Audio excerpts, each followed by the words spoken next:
हमारी लाइफ में कई बार ऐसा होता है कि हम किसी को अनजाने में गुस्से में आकर बुरा बोल देते हैं।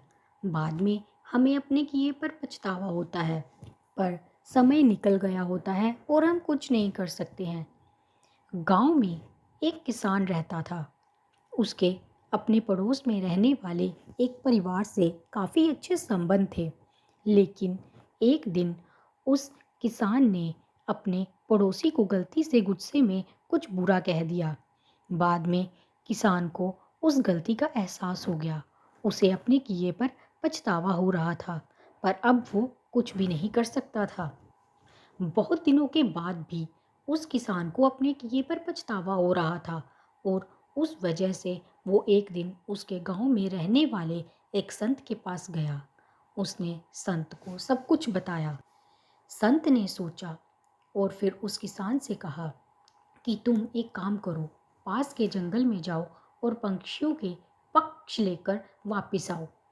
किसान को संत पर बहुत भरोसा था, इसलिए वह जंगल में गया और पंख लेकर वापस संत के पास आ गया और संत से कहा कि अब आप बताओ मैं क्या करूं।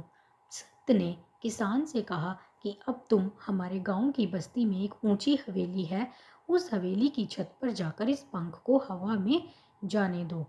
किसान ने भी बिल्कुल ऐसा ही किया और उस पंख को हवा में जाने दिया और बाद में संत से पूछा कि अब मैं क्या करूं। संत ने किसान से कहा कि अब तुम उस पंख को वापस लाओ। किसान पंख खोजने के लिए सड़कों पर गया, लेकिन वह पंखों को वापस नहीं ला पाया। वह निराश हो गया और वापस संत के पास गया और उसने संत से कहा कि मुझे माफ़ कर दो, मैं ये पंख वापस नहीं ला पाया। संत ने उसको समझाया और कहा कि जैसे तुम ये पंख को वापस न ला सके, वैसे ही तुम अपने बोले हुए शब्द को भी वापस नहीं ला सकते, इसलिए तुम्हें कुछ भी बोलने से पहले सोचना चाहिए। किसान ने संत से कहा कि तो फिर मैं अब क्या करूं जिससे मुझे शांति मिले। संत से कहा कि तुम्हें अपने किए पर पछतावा हो रहा है और तुम्हारा दिल भी साफ है, इसलिए तुम अब पूरी तरह के अपराध बोध से मुक्त हो गए हो।